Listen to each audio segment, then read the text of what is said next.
Alrighty then, how's it going guys, and welcome to another vlog. This is not going to be a Beverage 101, but this one is going to be another hospitality vlog. Alright, so the title of this vlog, as I'm sure you've already read, is Are You Ready to Be a Manager? So let's say you found yourself in the position where a management position is available and you feel that you're ready to take on the challenge. Now, my experience with getting into management was pretty unusual. I don't know how many other people would follow this method, but for me, I had no management experience at all when I moved to Malaysia, and an opportunity showed up, so I asked for the position, and it was very difficult. I mean, I cannot even begin to stress to you guys how difficult it was going into a management position with no management experience, because it's not just about leading a team.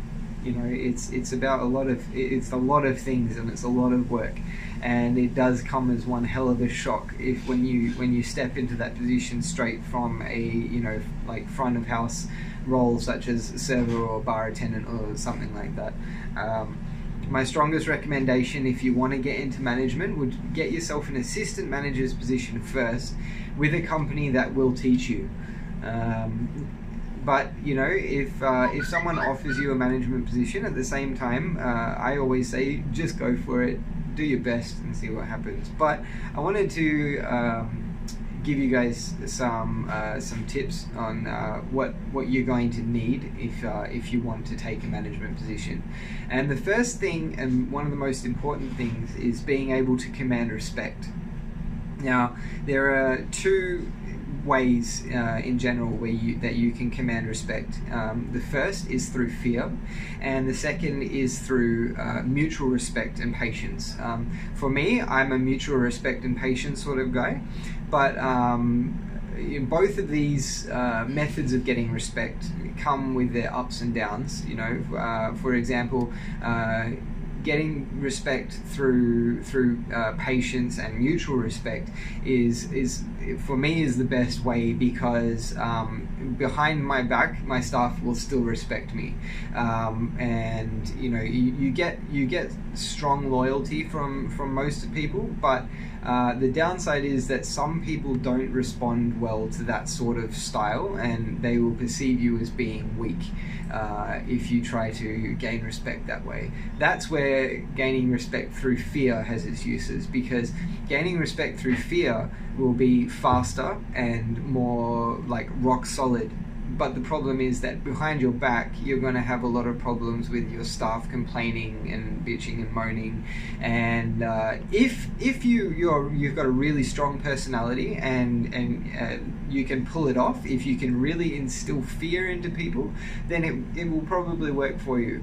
But if you cannot instill fear in people, it is most definitely not worth your time to try and do that.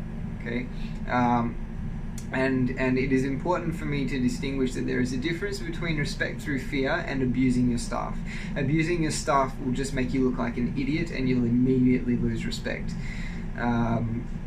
So the other thing really important for a manager is communication skills. Okay, you need to be able to straight up, as soon as there is something that needs to be communicated, you need to be able to communicate it clearly and thoroughly to your staff and your colleagues.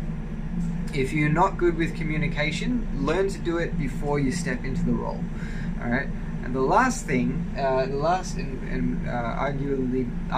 one of the most important things, is assertiveness and action taking. Okay, if you're going to step into the role of a manager, you cannot procrastinate. You cannot procrastinate.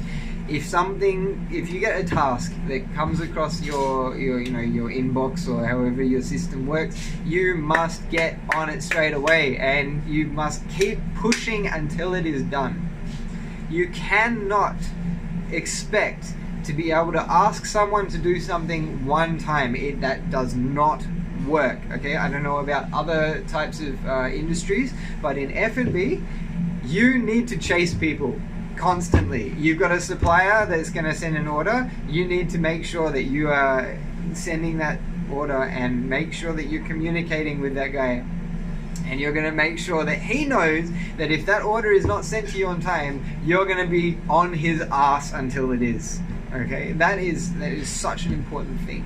The last thing, which is important but is not particularly necessary to have before you take a management position, is knowing how to make the numbers flow. Okay, this is something that can be learnt on the job, but it will make your life a lot easier if you already know how to do it before you take the role. And what do I mean by making numbers flow? I mean planning out your purchasing, knowing how much your items are cost, knowing how much what your costing is, what your margins are, what your labor cost is, you know, all this sort of stuff. It's very important to understand how you can move it around and how you can manipulate those numbers to maintain your profit margins. If you can do that, and I've got to say, you know, for me, I'm still learning this stuff.